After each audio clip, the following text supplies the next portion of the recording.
Gopijana Vallabha Girivaradhari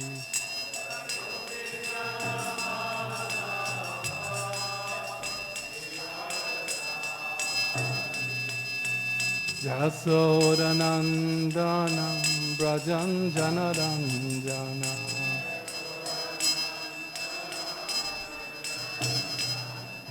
Jasodanandanam Brajan Janaranjana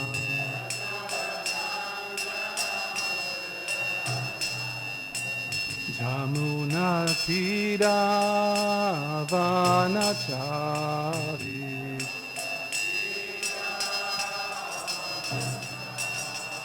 Jamuna Tira Vanachari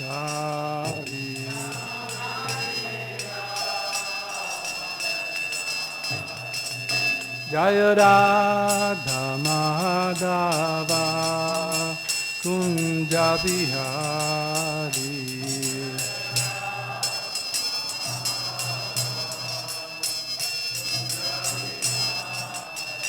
Jaya Radha Madhava Kunja Bihari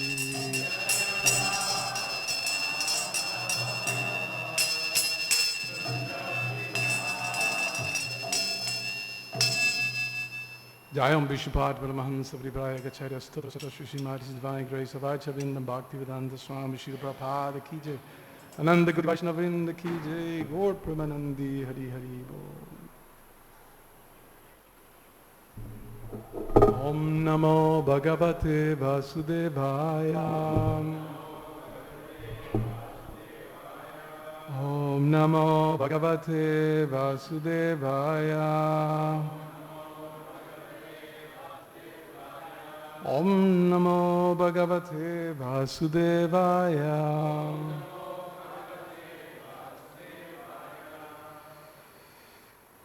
Hare Krishna. Today we're reading Srimad Bhagavatam, 10th canto, chapter 1, titled The Advent of Lord Krishna, Introduction, text number 20. Tatra gatva jaganatham Deva Devam Vrishakapim Purusham Purushuktena Purusham Purushashuktena Upataste Samahitaha Tatra Gatva Jaganatham Devam Devam Vrishakapim Purusham Purusha Shuktena Upataste Samahitaha. Devotees.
Tatra gatva jaganatham Deva Devam Vrishakapim Purusham Purushashuktena Vaishnavis. Tatrat Katva Jaganatham Deva Devam Vrishakapim Purushan Purushashrutena Upataste Samahitaha Tatra Tattva Jaganatham Deva Devam Vrishakapim Purusham Purushashrutena Upataste Samahitaha Tatra, there, on the shore of the ocean of milk. Gatva, after going. Jaganatam, unto the master of the entire universe, the Supreme Being. Deva Devam, the Supreme God of all gods.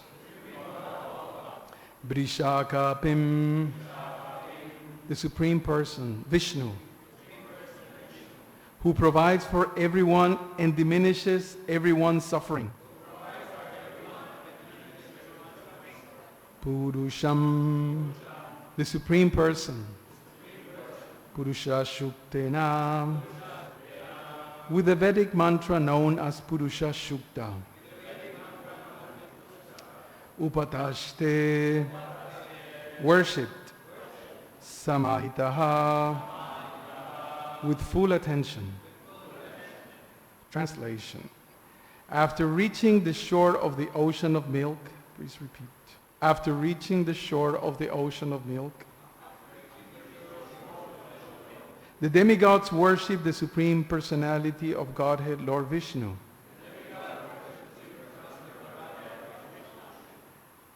The Master of the whole universe, the Supreme God of all gods, who provides for everyone and diminishes everyone's suffering. With great attention, they worship Lord Vishnu, who lies on the ocean of milk. By reciting the Vedic mantras known as the Purusha Shukta. I read along. After reaching the shore of the ocean of milk, the demigods worship the Supreme Personality of Godhead, Lord Vishnu, the Master of the whole universe, the Supreme God of all gods, who provides for everyone and diminishes everyone's suffering. With great attention, they worship Lord Vishnu, who lies on the ocean of milk, by reciting the Vedic mantras known as the Purusha Shukta, purport by His Divine Grace, A.C. Bhaktivedanta Swami Srila Prabhupada Ki Jai. The demigods such as Lord Brahma, Lord Shiva, King Indra, Chandra, and Surya are all subordinate to the Supreme Personality of Godhead. Aside from the demigods, even in human society, there are many influential personalities supervising various businesses or establishments. Lord Vishnu, however, is the God of gods, Parameshwara. He is Param Purusha, the Supreme Being, Paramatma, as confirmed in the Brahma Samhita 5.1. Ishvara Paramakrishna Sachit Ananda Vigraha. Krishna, known as Govinda, is the Supreme Controller. He has an eternal blissful spiritual body. Quote unquote. No one is equal to or greater than the Supreme Personality of Godhead, and therefore he is described here by many words: Jagannath, Devadeva, Vrishakapi, and Purusha. The supremacy of Lord Vishnu is also confirmed in Bhagavad Gita 10.12. In this statement by Arjuna, Param Brahma Param Dhamma Pavitram Paramam Bhavam Purusham Saswatam Dhiram Adidevam Ajam Vibhum. You are the Supreme Brahman, the ultimate, the supreme abode and purifier, the absolute truth and eternal divine person. You are the primal God, transcendental and original. And you are the unborn and all-pervading beauty. Krishna is Adipurusha, the original personality of Godhead. Govindam Adipurusham Tamaham Bhajami. Vishnu is a plenary expansion of Lord Krishna, and all the Vishnu Tattvas are Parameshwara, Deva Deva. Om Jnana Timirandasya Jnana Salakaya Chaksurun Militam Jena Tasmai Sri Gurave Namaha. Namam Vishnu Padaya Krishna Prastaya Bhutale Srimate Bhaktivedanta Swaminiti Namine. Namaste Saraswati Deve Gauravani Pacharine Nirvisesha Sunyabhari Pastityade Chatarine Vanchakalpatarubhya Chakripa Sindhu Vivacha Patitanam Pavanevyo Vaishnavyo Namo Namaha. Jaya Sri Krishna Chaitanya Prabhu Nityananda Sri Advaita Gadadhara Srivasari Gaura Bhakta Vrindam. Hare Krishna, Krishna Krishna, Hare Hare, Hare Rama, Rama Rama, Hare Hare. Kam karoti vachalam, fam gundam gayate girim, jat kripa tamahan bande, Shri Gurum Dinatarinam, Paramananda Madhavam, Shri Chaitanya Ishwaram. Tatra gatva jaganatam, Devam Devam Vrishakapim Purusham Purusha Shuktena Upataste Samahitaha. After reaching the shore of the ocean of milk, the demigods worship the Supreme Personality of Godhead, Lord Vishnu, the Master of the whole universe, the Supreme God of all gods, who provides for everyone and diminishes everyone's suffering. With great attention, they worship Lord Vishnu, who lies on the ocean of milk, by reciting the Vedic mantras known as the Purusha Sukta. So, Srimad Bhagavatam, 10th canto, is described as the face of Krishna. Is it the Padma Purana who gives different locations of Krishna's body to the different cantos? So now we have reached Krishna's face. Like when you're going to meet someone, maybe you heard something about that person, but when you come close to the person and you see his or her face, then you know him or her. Oh, this is, as they say, we put a face to the name. So throughout the Bhagavatam, in the different cantos, we have been hearing about Krishna, about Vishnu, about his qualities, and now we're going to see his face. Srila Prabhupada explains in the preface of Bhagavatam that after we achieve realization by reading consecutively the first 9 cantos, and we achieve self-realization, then we're able to see Krishna's face. So this is the prelude of what's happening before Krishna appears. The demigods are approaching Lord Vishnu because they are in trouble. Prabhupada often explains that demigods and devotees sometimes are put into difficulties because Krishna likes them to be dependent on him. So this is a lila, Nama Rupa Guna Lila. We are entering into the realm of the pastimes of Krishna directly. Krishna is just around the corner. Imagine if you go to see someone very important. I like to use the example of a job interview. Some of you who had the opportunity to have job interviews, you know the feeling. You're nervous, you're shivering, you're praying, crossing your fingers, right? And you're going to meet this great personality who's going to give you some mercy, going to give you some job, salary, etc. So you're waiting anxiously how this person will look, what would he or she say, how will they treat me, and then finally you're in front of him or her. That's the boss. So the topic of this purport, Srila Prabhupada explained, is the supremacy of Krishna. And interestingly, sometimes I think that although this age is the age of no time, I think, at least in my case, when we read Prabhupada's books, it's like running down a hill. Right? Have you run down the hill? You just run. Don't think too much, don't make calculation, just run. Right? So sometimes we read the books, sometimes I read the books.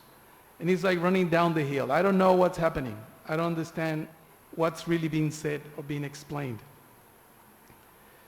So Srila Prabhupada recommended that we read his books or study his book scrutinizingly. Vishwanath Chakravarti Thakur explains that we need to read the books just as if we're looking for pearls, right? Imagine if I say there in that corner under that palm tree, there is some precious stones, there are some pearls. You can go and help yourself, right? So you will go and look into it and scrutinizingly moving all the shrubs and the weeds, the pebbles, the stones, look into where are these precious stones. So when we read Bhagavatam, when we read Srila Prabhupada's books, we need to look for those pearls. And the way that we can find those pearls is through the agency of the devotees. And Srila Prabhupada very kindly, he has commented, he has taken his time, he had sacrificed his sleep, his eating, his comfort for the sake of us having these pearls easily available. So when we read Bhagavatam, and especially when we present Bhagavatam, we should show strong adherence or loyalty to Prabhupada's guidance in understanding Bhagavatam and other scriptures. No criticism intended. Sometimes we may tend to go this way and that way, and then we forget what is the topic that we are discussing. We forget what is the context of the verse, or even what canto are we reading. So that's why it's important to follow closely what is that Prabhupada is teaching us in his purport, the Bhaktivedanta purport. Prabhupada said that each one of these words were not written by him. You must know this pastime. He said that each of these words were dictated by Krishna. Right? I didn't write these purports. He said, he commented a few times the same point. These words are dictated by Krishna.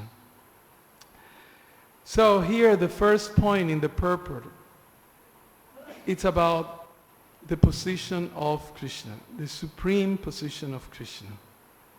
The demigods are not equal, right? They are not above the Lord.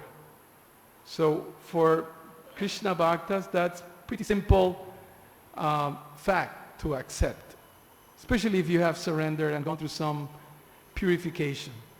No more confusion, why not Lord Brahma, why not Lord Shiva, those sort of things.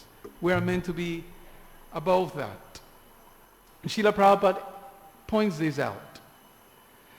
Now, when we talk, or when people not from Indian background talk about demigods, this is not so relevant, right? I don't know if some of the Western devotees share this, but when I read, or even in the beginning when I read about demigods, who are demigods?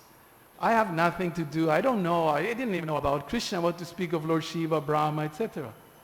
So for us Western devotees, that wasn't much of a problem. But I know that devotees who come from Indian background, that's kind of an issue.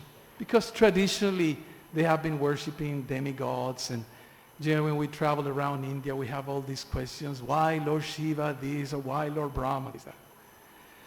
But just to make it more relevant for everyone, because of course this comes from the Vedic tradition, worship of devatas and respect to this great personality in the universe. But for us, some more relevant example is to understand that basically Krishna is the supreme boss, right? All of us who had the opportunity to experience what a boss is. I don't know if someone here never had a boss, right? Everyone had the opportunity to have some boss in their life, his life, her life, yeah? Some boss, you know. So when we say the word boss, we know what it means, right?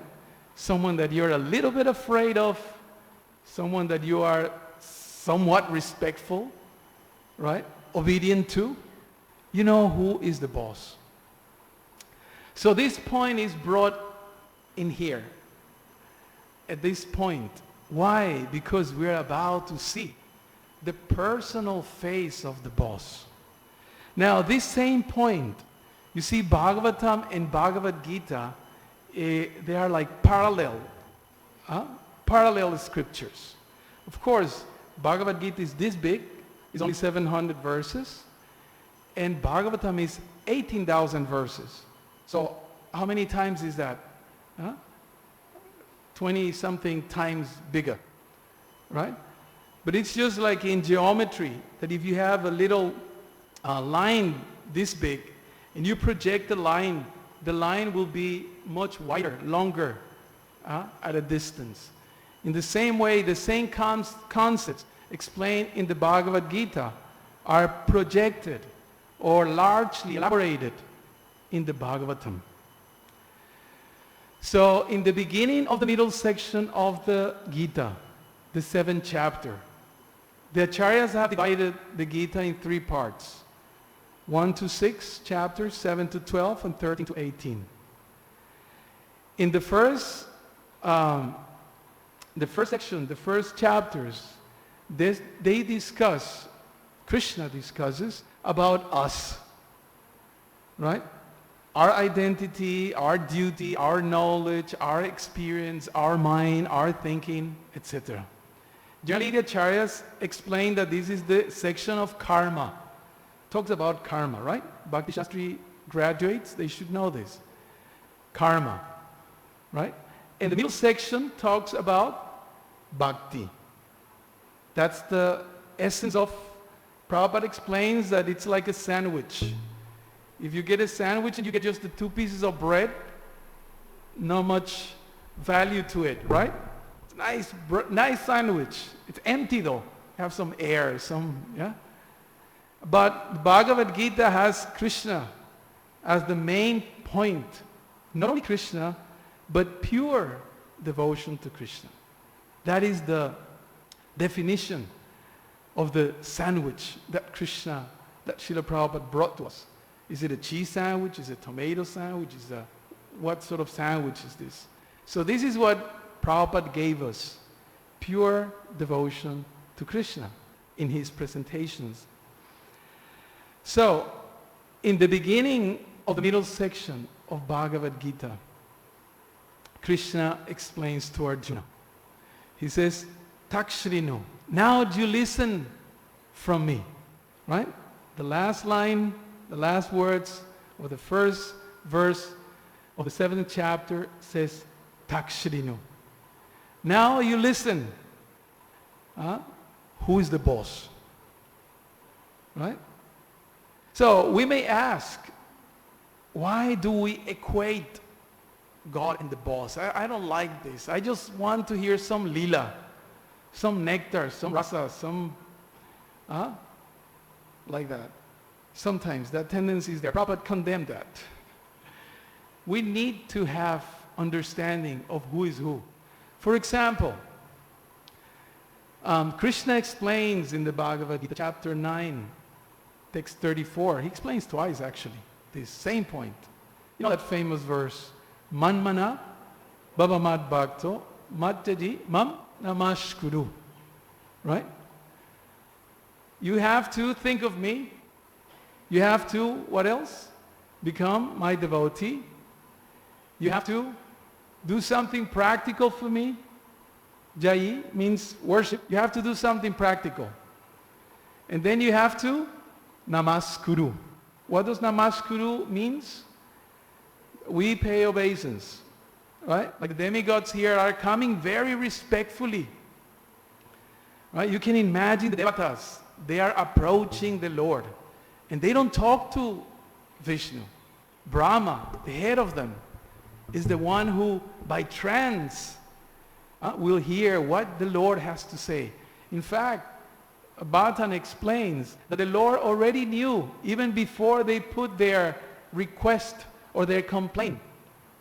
Krishna already knew what was the problem. And he telepathically informed Brahma, this is what's going to happen. And hurry up, you all. You have to take birth because I'm coming. And you will be having some leelas with me. Yes? That's the essence or the context of this section of the Bhagavatam.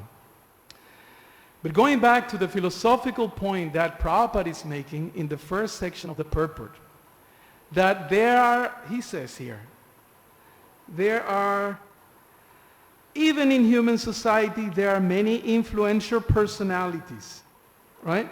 Let's pay attention to this. There are many influential personalities.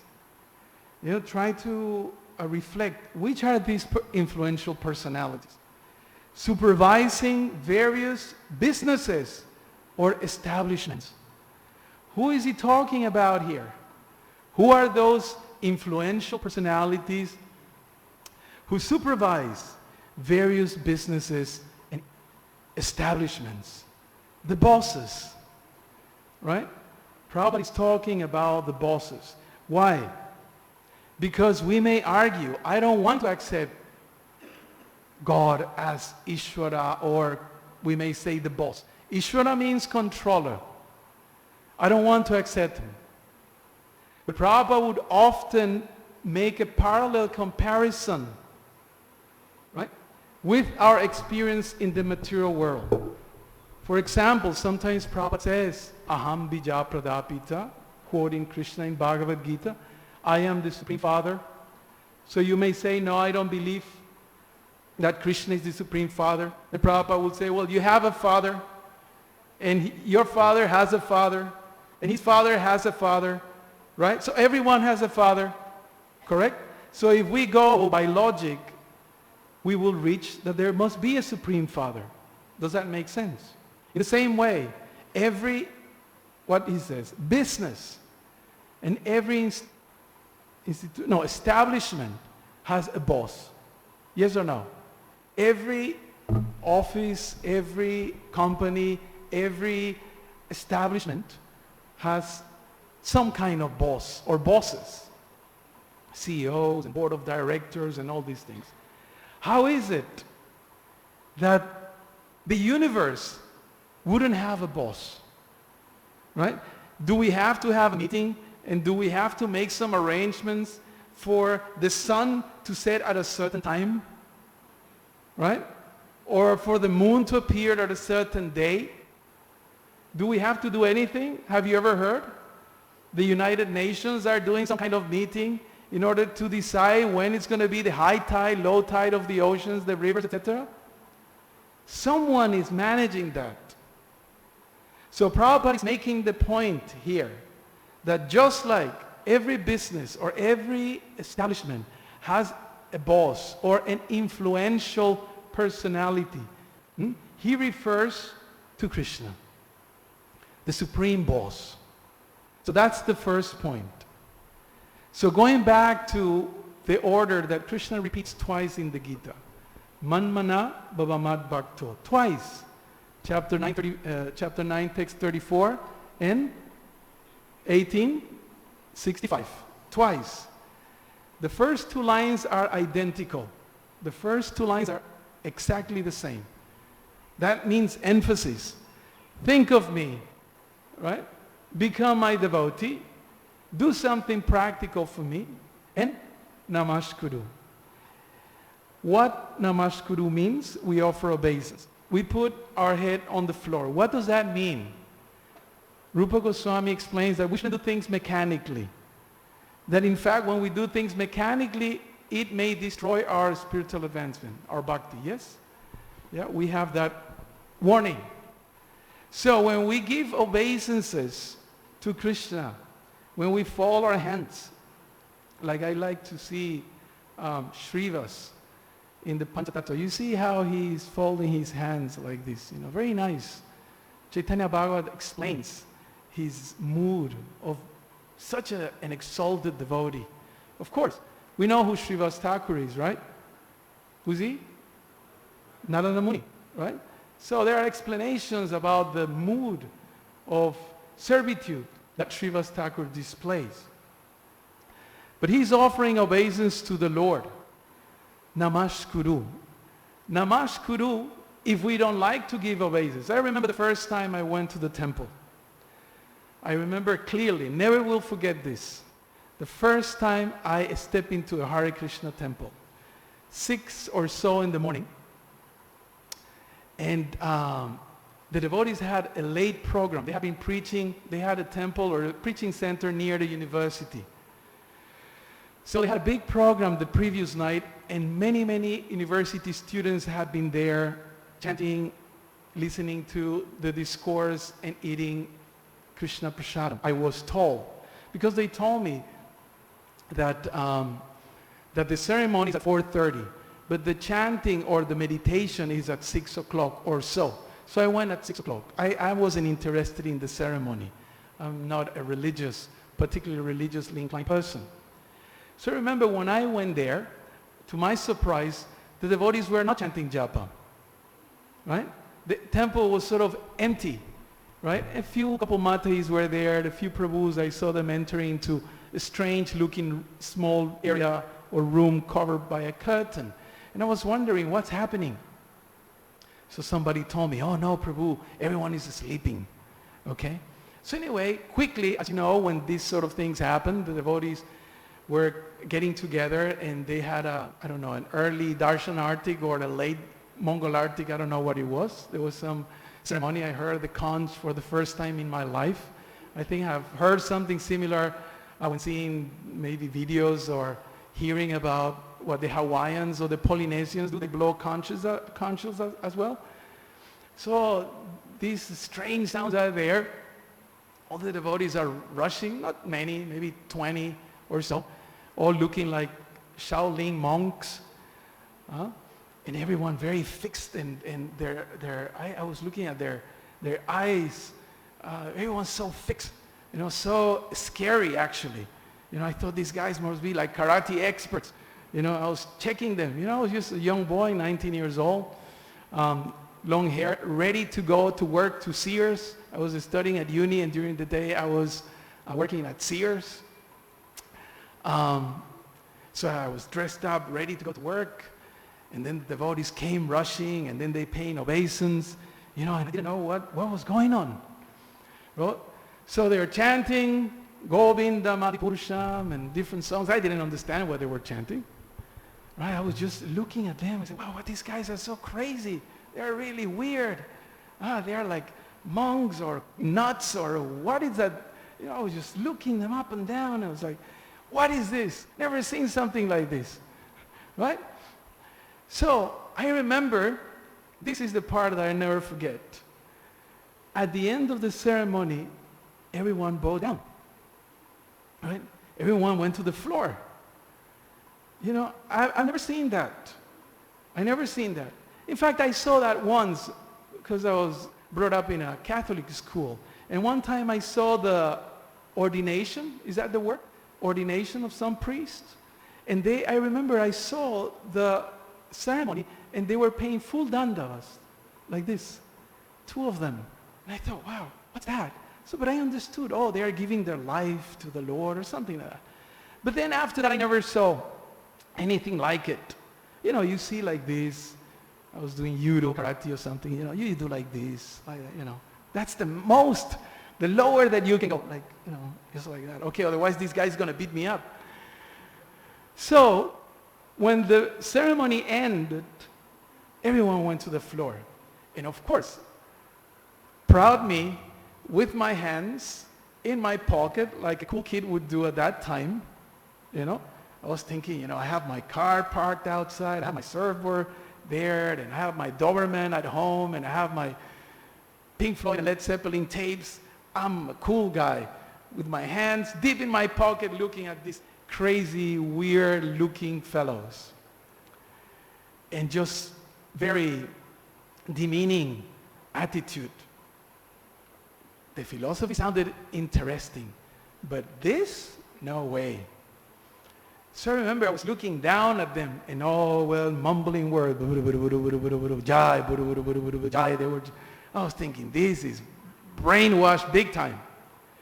And I remember one of them with a big sika, one of those impressive sikas. You know, you see them around, right? Oh, big sika, lots of kuntis, and some strand around his neck. He looked like a big karate monk, right? He looked at me and he went like this. That's all what he did.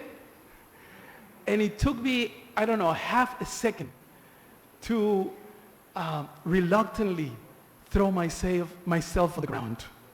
Because the thought that I had, if I don't bow down, these guys are going to bash me up. They're going to give me a good beating.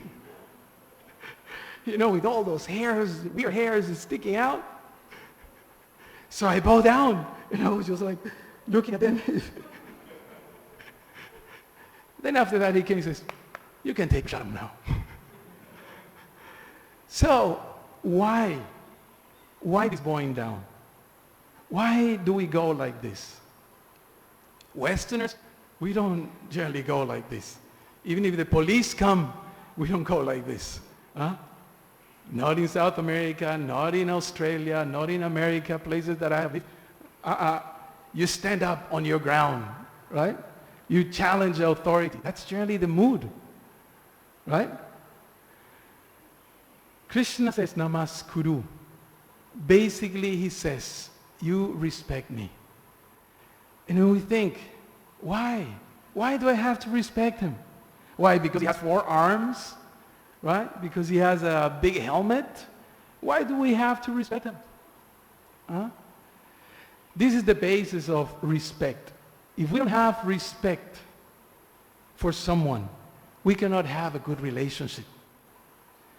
I don't want to derail the lecture and what Prabhupada is presenting here. I don't want to derail it. Just a little bit of marital counseling. If we don't respect the wife and the wife doesn't respect the husband, the relationship is not good. Yes or no? Yes? Ladies agree? Prabhus agree? Yeah? We need to have respect to have relationship. And thus, Krishna is presented as the boss, as the supreme boss. He's superior. He's not even equal to the demigods. He's superior to everyone else. Oh, but your boss is too imposing. He's like a dictator. Yes, he is. Bhaktisiddhanta Saraswati comments in the Brahma Samhita, which was quoted here. He's the supreme dictator. We don't like that word, right? Dictators have to be brought down and, killed and jailed and like that, destroyed. But Krishna is a good dictator. He's a loving dictator. He will take care of you. He will take care of what he says here. This is a very nice description of Krishna. He says, who provides for everyone. This is also Bhagavad Gita. Who knows that verse? 9:22. Right? Ananyas chintayanto mam jayana parupashate tesham nityabhijuktanam yogashamam bahamiya. I will provide all what you need. Right? I will give you what you need. Yogashamam bahamiham. I will, and you know the story of, what is it, Arjuna Acharya, that he says, Bahami, I will provide. Like imagine, nowadays I see many of these shops and eateries in Mayapur, and they say, we deliver. Have you noticed? We deliver. Organic vegetables. Give us a call, we deliver. Yes? And you think, oh, very nice. I don't even have to walk or go in the hot sun and check for the food or vegetables or whatever it is. We deliver, they say. So Krishna says also, Bahami aham. Right? I deliver. Imagine you order whatever you order, and then someone knocks on your door, and it's Krishna. Oh, here, come. These are your organic lettuces that you know, the bindis and whatever you order. Here they are. And you think, this cannot happen. Surely Krishna will send somebody, right?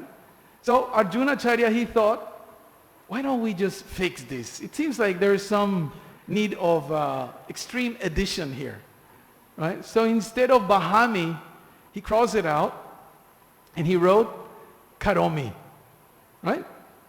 Those Pandits, please help me. He wrote Karomi, meaning I'll make it happen. You know, in management, generally they say, make it happen.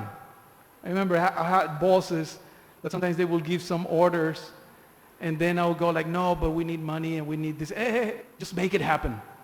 That's a manager, right? You just make it happen. Yeah? Just do it. I don't want to make sports propaganda here, but just do it. That's the mood. So not necessarily that the CEO is going to come and deliver your sports shoes at your door. We deliver. But Krishna says, Bahamyaham, I will do it. I'll personally do it. So Arjuna Acharya changed it. Karomi. I will make it happen. Some of you surely, or most of you know the story. Then what happened after some time? He went to take bath in the Ganges or somewhere. Right? And then 2 boys came knocking on the door. Right? And they brought some foodstuffs, some grain, vegetable, fruits, whatever. Right? And then Mataji, the Brahmani, she said, oh, who are you? Oh, we're just some good carriers. Right? That your husband, Swamiji, has sent us with these goods. Right? So you please take. She says, no, there must be a mistake. We don't have any money. We barely can, put some food in our mouth every day. How is it possible? This must be a mistake. You know, like sometimes when these couriers, they come knocking on your door and they leave a big box and you get all excited, but it's not yours. You never ordered it. It's not your name there. Right? Right? So, wrong address. That's what she was saying. Go away. Don't, just maybe next door or somewhere else. But then the darker looking one, he turned back and he said, no, if we don't deliver this, your husband is actually a very mean person. Look what he has done to me. And there was some bruise at the back. Right? Look what he has done to me. If I don't deliver the goods, then he may give us another beating. So please, Mataji, take the goods. So she was perplexed. She thought, okay, let me have, okay, this is never happened. I know my Prabhu is not like that.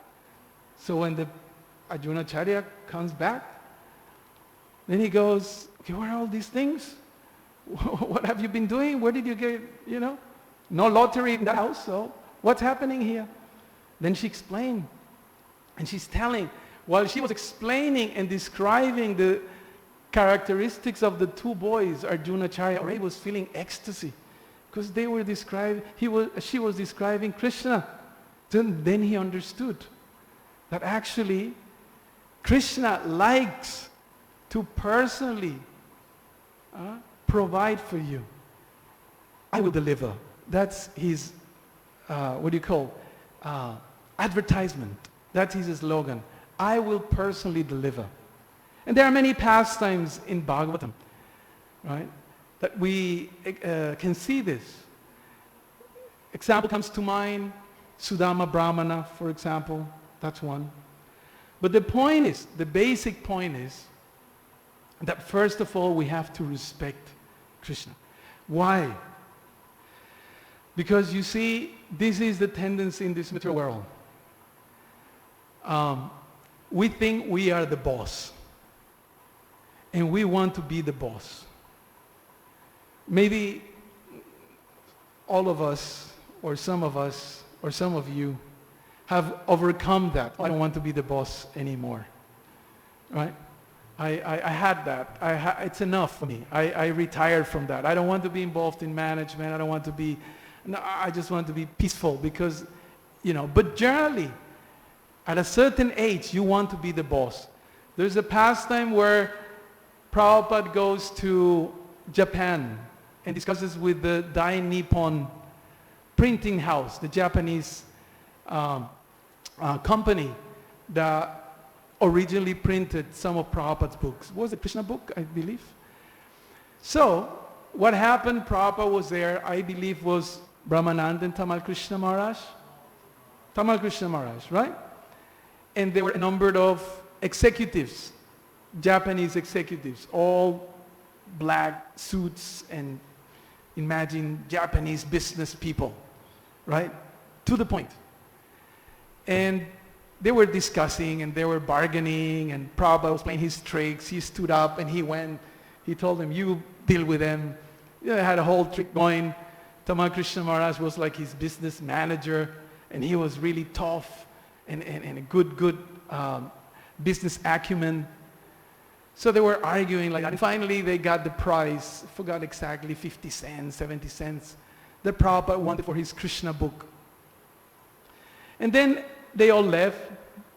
Arigato. They all stood up, very gentle. They all went. But one of the young junior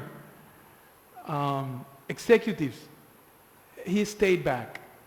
And so Prabhupada and the other devotees, they thought, okay, this is an opportunity to preach. So they asked him.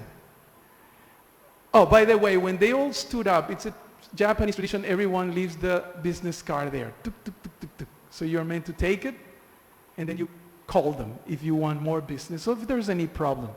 So they all left the cards were lined up, the business cards. So they asked him, what is your goal in life? So the young business executive, without even thinking, all the business cards were lined up in front of him, and he took his card and quickly dragged it to the top. Meaning, this is my goal. I want to be the boss. Now I'm junior, but I want to be up there. I want to sit up there. I want to be the boss. The tendency in this material world is that we want to be the boss. Right? So thus, Krishna explains in the Bhagavad Gita, and it is expanded in the Bhagavatam, I am the boss. Ishvara Parama Krishna. This is explained by Lord Brahma, who's one of the big influential personalities. Lord Brahma is saying, Ishvara Parama Krishna. Jiva Goswami explains that this line, Ishvara Parama Krishna, is not different from the line, Krishna Estu Bhagavan Swayam. Right? The Brahma Samhita, which is quoted here by Srila Prabhupada, it's the essence of the Vedic knowledge. So it contains the main principles of the Vedic knowledge. It contains who is the boss, Ishvara Parama Krishna, and then it goes all the way to describe the spiritual world and the gopis, etc.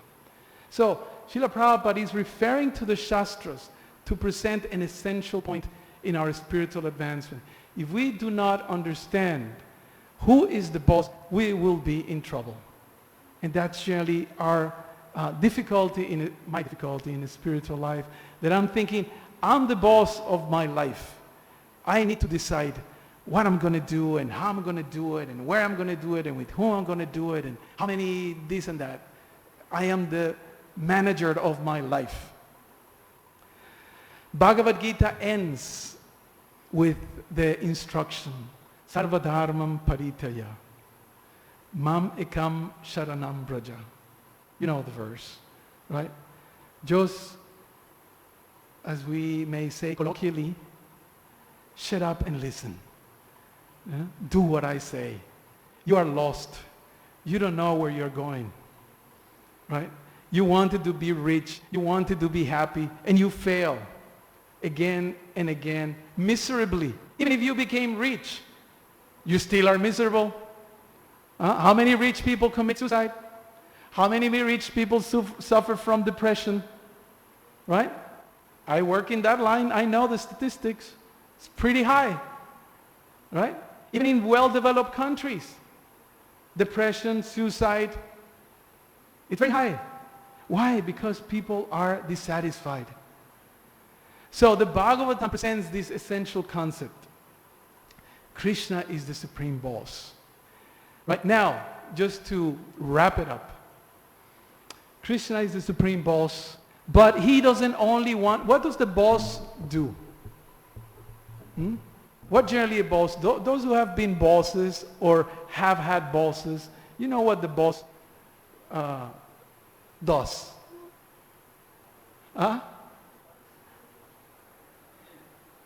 Give orders. He boss you around. Right? Don't boss me around. Sometimes husbands say, jokingly, right? Mata is no offense. But when they ask me something, I said, ask the boss. That means my wife. Prabhu, can you come here? Ask the boss. Right? And wives, of course, have their version, of course. But don't boss me around. Boss means giving orders. Right? Krishna actually doesn't like to exclusively give orders. He gives orders. But more than anything, he likes to have a loving relationship with Krishna. One day, right? Let's just project ourselves into the future. One day, by Srila Prabhupada's mercy and the Vaishnavas, one day, we will be in the spiritual world. Good news. Do you believe? Do we believe in that? One day, we all are going to be in the spiritual world. Right? This is good news. The Christian preachers say, good news. When we are in the spiritual world, Krishna, if we go to Goloka Vrindavan and we achieve what Prabhupada is offering us that we can achieve, we may not be receiving orders from Krishna. We may be playing with him. Right? But okay, I think I'm bordering controversy here, so I don't want to go more into that. But the Shastra explains, you know, when Krishna is playing with his cowherd boyfriends, right? They are wrestling. You know what happens when one of the team loses? You know the pastimes, right? The losing team has to carry the winning team on their shoulders. That's what they do. So one time, Krishna has his group. I think Balaram has the other group, or I don't know if they were in the same team, but they were wrestling. So Krishna's team lost. Yeah? And then what happened? Then Krishna's team had to carry them. So Krishna didn't like that. Do you want to lose? No. Especially boys. I don't know girls so much. But boys, we like to win, right? We're very sporty. Right? Krishna doesn't like to lose. So he said, no. I don't want to carry you. Are, you lost. You have to carry us. So Krishna says, no. He stood with his hands on his waist. I am Balavan. I am Ishvara. Parameshwara. They stopped for a few milliseconds. And everyone just laughed. And then the whole Leela continued. In the spiritual world, being a boss is not the ultimate, but being a friend. In fact, Krishna likes to provide for his devotee. He likes to carry them. He likes to drive them around. Like the tortoise here, they're driving people around, right? So Krishna likes to drive his devotees around. This is the highest. Right? So it's not that Krishna likes to be the boss. Generally, we don't like bosses, at least in my case. The boss is puffed up, arrogant, imposing. He's harsh. What does he think he is? Blah, blah, blah. Yes, we don't like bosses. That's the nature of this material world. Envy. Why he has a bigger watch, a bigger desk, a bigger office, a bigger everything, salary, etc. But with Krishna, it's different. Prabhupada explains this in the first line of the introduction of Srimad Bhagavatam. He says the concept of God, Ishvara, and the concept of absolute truth are not on the same level. The absolute truth is relationship. He is our protector. He is our best friend.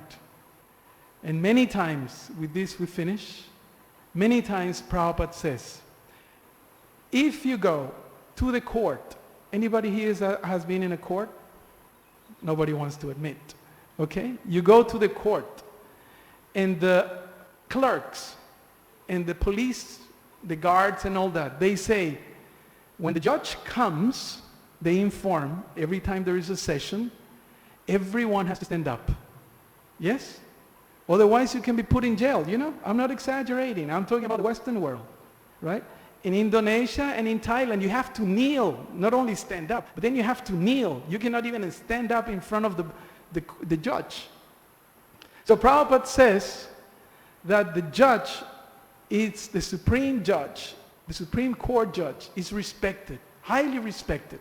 Everyone has to stand up. Everyone has to be there. Everyone has to be quiet. You cannot talk unless the boss or the judge allows you to talk. Otherwise you will be held in contempt of court. You can be taken to jail, right? But then Prabhupada explains, if you are friends with the court judge and you go to his house, what is the judge doing? Have you heard that? You will surely have read that explanation from Prabhupada. What is he doing? He's playing horsey. Right? What is he doing? His grandson is riding him. And the judge, who's respected by everyone, is carrying his dear grandson out of love, out of affection. So although Krishna here is respected as the supreme boss, that's the Purusha Shukta prayers. He is the one bigger than anybody. He's the controller. He makes everything function. Still, what we're going to see is that the supreme boss, it's a very nice person. And this person wants to play with you and I and everyone else. Prabhupada explains that in the introduction to the songbook. He wants us all to go back and play and dance with him. That's the goal of Krishna consciousness. So we stop here, right on time, I think. If there is a question or just one, not much time. Srila Prabhupada ki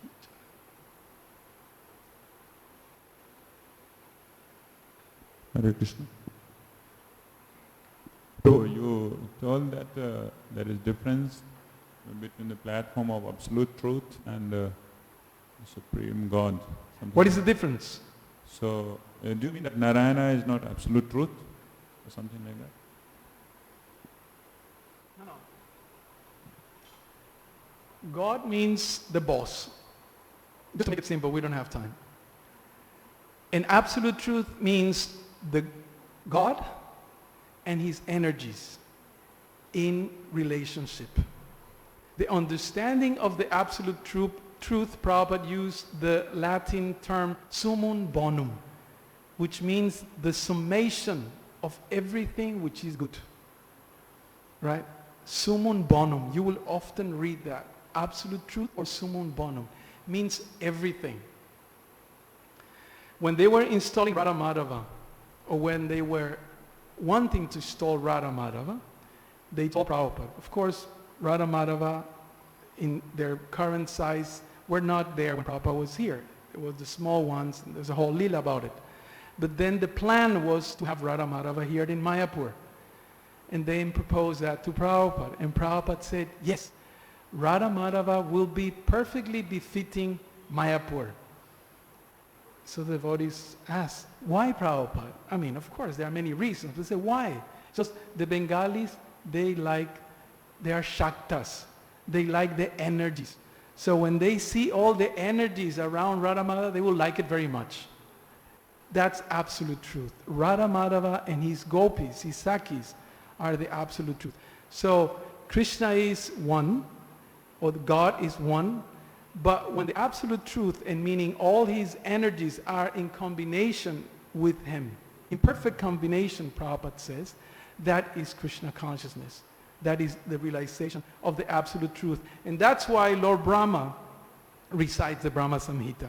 The absolute truth, not only Ishvara independently, but in unity with its energy.